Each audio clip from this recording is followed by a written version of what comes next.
Om Swastiastu. Terima kasih atas waktu yang telah diberikan. Kami dari kelompok 5 akan mempresentasikan rancangan tugas mahasiswa terkait dengan sirosis hepatik. Adapun nama kelompok kami dari kelas A2A ada Sinti Dewi, Nyoman Andilia, Pandey Galang, Risma Riantini, Rista Melina, Sinta Paradewi, dan saya sendiri Cindy Astika. Sirosis hepatik. Sirosis hati adalah penyakit hati menahun yang difus ditandai dengan adanya pembentukan jaringan ikat disertai nodul. Biasanya dimulai dengan adanya proses peradangan, nekrosis sel hati yang luas, pembentukan jaringan ikat, dan usaha regenerasi nodul. Distori arsitektur hati akan menimbulkan perubahan sirkulasi mikro dan makro menjadi tidak teratur akibat penambahan jaringan ikat dan nodul tersebut. Yang pertama, terkait dengan review jurnal, di mana judul jurnal yang berjudul Differential Effect of Hepatic Cirrhosis on the Enteric Clearance of Sorafenib dan Imatinib by CYP in Human Liver, di mana patofisiologi yang didapatkan berdasarkan jurnal ini, penyakit hati merusak ekspresi CYP secara langsung yang dapat menurunkan clearance obat intrinsikik atau chelin atau secara tidak langsung sebagai akibat dari perubahan patofisiologis yang mengubah aliran darah hati dan fusi hepatosit. Sirosis hati adalah bentuk utama dari stadium akhir penyakit hati yang ditandai dengan peningkatan infiltrasi fibrotik dan penghancuran arsitektur hati,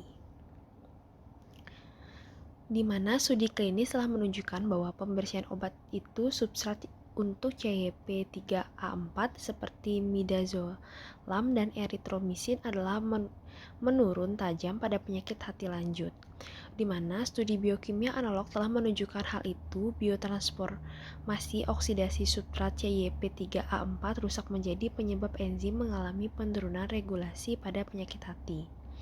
Informasi yang tersedia di alterasi ekspresi protein CYP2C pada pasien dengan penyakit hati adalah lebih bervariasi. Seperti yang dirangkum oleh Johnson 2010, ekspresi protein CYP2C dan aktivitas berkisar dari tidak berubah dalam satu penelitian hingga 34-72% dari kontrol di dunia lainnya. Namun, kemungkinan besar faktor penyebab variasi ini adalah penggunaan antibodi poliklonal yang tidak mampu membedakan antara anggota subfamili CYP2C, penggunaan monoantibodi spesifik, dan substrat. Obat selektif dapat memberikan lebih banyak informasi rinci tentang dampak penyakit hati pada CYP individu 2C. Pengaruh kelainan sirosis hepatik pada fisiologi tubuh, di mana berdasarkan jurnal yang diperoleh, pengaruh kelainan hati pada penyakit sirosis hepatik pada fisiologi tubuh berupa kegagalan hati yang parah dan mengakibatkan hati rusak sehingga diperlukan donor hati atau transplantasi hati. Di mana untuk perubahan parameter farmakokinetika akibat sirosis hepatik berdasarkan jurnal, perilaku farmakokinetika sorafenib dan imitinib kompleks dan menunjukkan variasi antar individu yang luas. Ini mempersulit penentuan dosis. Area di bawah nilai konsentrasi serum versus kurva waktu atau AUC untuk sorafenib dan imitinib berupa seiring waktu pada pasien menerima dosis tetap.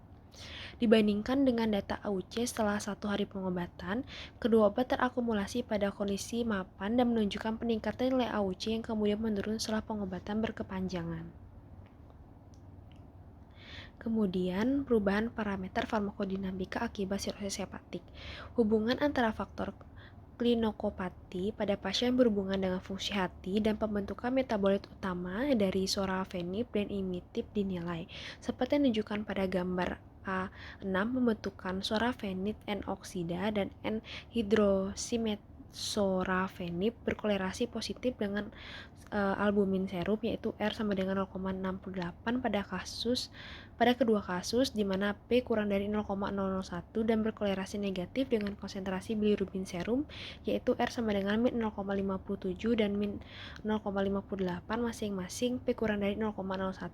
Pembentukan N-hidroksimetilsorafenib juga berkorelasi negatif dengan waktu protombin, yaitu R sama dengan min 0,44 di mana P kurang dari 0,05, sedangkan hubungan dengan pembentukan N-oksidan sorafenib tidak signifikan. Sebaliknya, imatinib N-demethylation berbanding terbalik dengan konsentrasi bilirubin serum yaitu R sama dengan min 0,42 di mana P-nya kurang dari 0,05 tetapi tidak dengan konsentrasi albumin serum atau waktu protombin. Di mana untuk individualis terapi pada penyakit sirosis hepatik berdasarkan jurnal, obat yang dibahas yaitu terkait sorafenib dan imatinib, di mana biotransformasi TKI seperti sorafenib dan imatinib dimetabolisme oleh CYP3AP dengan mempersulit pengobatan pada pasien dengan disfusi hati. Pada sorafenib sangat terikat dengan albumin serum dan penurunan produksi albumin hati telah ditemukan untuk mengubah clearance sorafenib pada pasien kanker. Konsentrasi bilirubin yang lebih tinggi dikaitkan dengan AUC yang lebih rendah untuk sorafenib, N-oksida, dan kohort pasien dengan fungsi hati yang berkurang. Akan tetapi dalam penelitian ini, biotransformasi mikro TKI hanya berkolerasi sebagai dengan konsentrasi albumin serum dan bilirubin. Kemudian pada jurnal kedua yang berjudul Hepatic Fibrosis Conceptual Treatment, di mana patofisiologi sirosis hepatiknya perkembangan dan resolusi fibrosis adalah proses kompleks yang melibatkan sel hati parenkim dan non-parenkim, serta menginfiltrasi sel kekebalan. Kematian hepatosit kronis melalui apoptosis, nekrosis, dan merupakan langkah penting. Kematian sel menginduksi aktivitas jalur inflamasi dan probiogenik pada sel non-parenkim dan menginfiltrasi sel imun yang memicu prognesi fibrosis tapi juga berkontribusi pada resolusi fibrosis. Di mana untuk parameter farmakokinetikanya berdasarkan jurnal ini kita tidak menemukan karena di jurnal ini tidak dijelaskan terkait dengan perubahan fase farmakokinetika akibat sirosis hepatik. Kemudian untuk pengaruh kelainan sirosis hepatik pada fisiologi tubuhnya, di mana berdasarkan jurnal diperoleh, pengaruh kelainan hati pada penyakit sirosis hepatik pada fisiologi tubuh berupa stres oksidatif berkontribusi pada semua gangguan fibrogenik yang ditandai dengan kerusakan jaringan kronis dan ekspresi berlebih dari gen-gen penting yang terikat dengan pemodelan ulang matriks ekstraseluler dan peradangan stres oksidatif yang diakibatkan oleh aktivitas radikal bebas serta penurunan efisiensi pertahanan antioksidan bukan hanya akibat toksik dari cedera jaringan kronis tetapi juga aktif berkontribusi pada pembentukan ulang jaringan dan fibrogenis yang berlebih, terutama pada hepatitis alkoholik dan steatohepatitis non-alkoholik atau NASH. Di mana untuk perubahan parameter farmakodinamika akibat sirosis hepatik ini secara progresif beralih ke lingkungan mikroprobiotik di hati dengan meningkatnya minat dan peran sel imun dan terutama substan makrop dalam mengatur perkembangan atau regresi fibrosis. Selama cedera akut, sel Cooper atau makrofag hati mengkoordinasikan respon regeneratif. Namun selama cedera kronis, sel Cooper atau makrofag hati ini mendorong perkembangan fibrosis karena mereka tidak hanya mengaktifkan HCS tetapi juga menstimulasi masuknya sel imun yang diturunkan dari sumsum tulang melalui pelepasan CCL2 dan CCL5.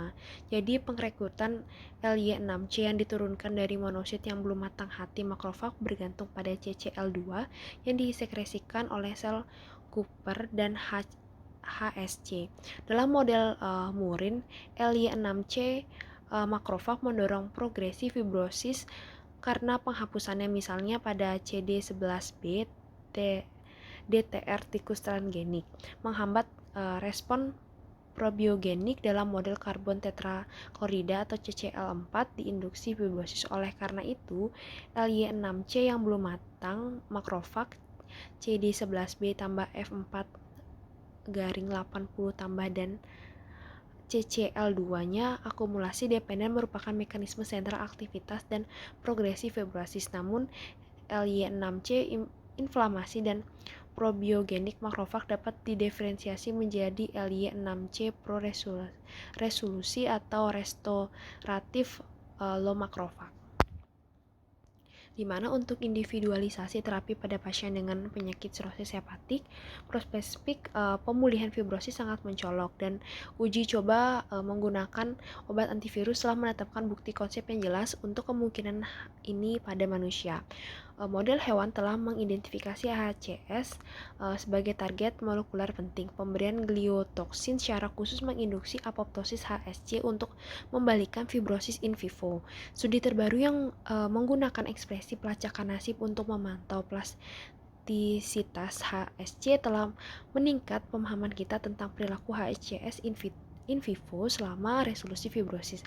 HSC setelah aktivasi mereka ke myofibroblas dapat kembali keadaan tidak aktif meskipun tidak sepenuhnya diam. Selama resolusi fibrosis, beberapa myofibroblast kembali menjadi HSC yang tidak aktif, sedangkan myofibrosis yang tersisa dipicu menjadi apoptosis. Fraksi HSC yang mengikuti masing-masing tindak ini masih belum jelas. Kemudian jurnal ketiga yang berjudul laporan kasus sirosis hepatik, di mana patofisiologi sirosis hepatiknya berdasarkan hasil penelitian di Indonesia.